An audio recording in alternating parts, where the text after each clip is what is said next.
What is a variable? Variables are things that can vary, no surprise there. They can store values and they also have names. You can use the name of a variable to reuse it or to change its value. That's why it's varying. It can have its value changed. So let's create a simple program. Let's say that we want to create a program that calculates the circumference of a circle. If we want to calculate the circumference of a circle, we have to use the equation for this, which is 2 times pi times the radius, and we can just directly type in the equation. So let's type it. It's 3.14, this is the pi, times, so the multiplication sign in MATLAB is this star. We will talk very shortly about all of the different arithmetic operations that we can perform, but for now we have no choice but to introduce it, times 2 and times the radius, which is 5 centimeters. If we run the code as it currently is, if we press run, we will get our answer, which is 31.4. By the way, as you can see, all of our previous outputs on the command window were cleared thanks to our 3 functions up here. So 31.4, no surprise there, exactly as we expected. But what if we now want to calculate the circumference of a circle with a different radius? We have to rewrite the whole equation or simply change the value of the radius within the equation, the 5. So if we want to calculate it for a radius of 8 now, we can just change this to 8 and we get the new value. No problem there. This is not a strong argument to introduce variables.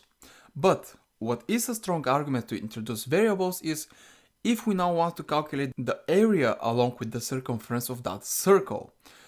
Now we have to use a second equation which will have to work with the same radius. So now if you calculate the area and the circumference of a circle with a different radius, you have to change the radius in both places. So let's do it. The equation for the area of a circle was pi times the radius squared. So 3.14 times the radius times the radius. Since we don't know how to take a number to some power yet, we are just going to multiply the number 2 times.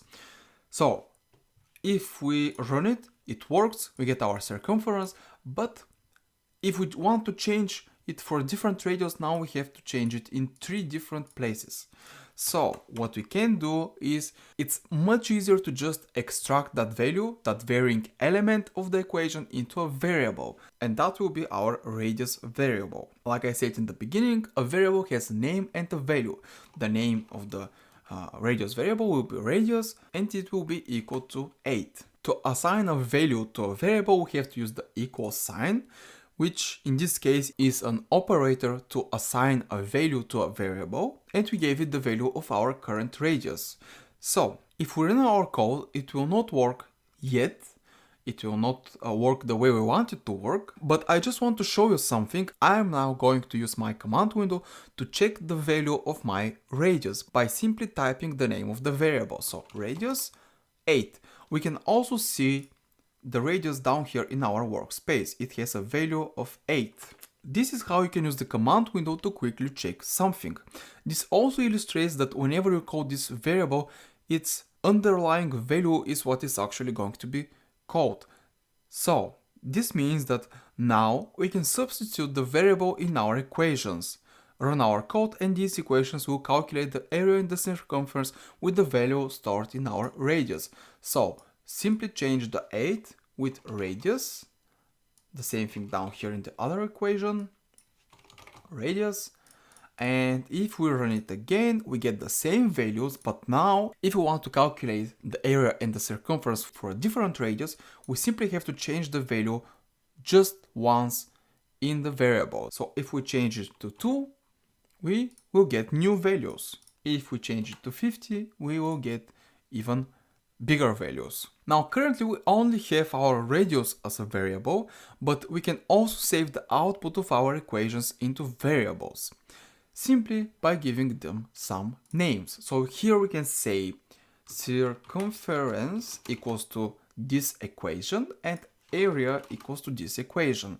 If we run it, our code is still going to work, but notice that we are no longer getting the nth default variable here, we are getting the specific names of our variables, and if we also call these new variables, so if I call the area, I'm going to get the value for that area, which means that the calculations that we performed, we can reuse the values over and over again after that. One last thing about the variable names, I want to stress on this.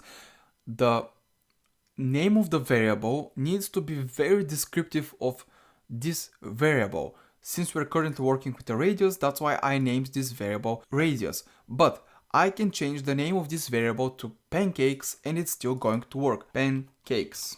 And this is a nice little shortcut that we have here.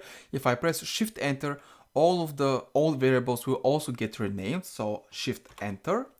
As you can see, everything got changed with pancakes, almost like this, pancakes.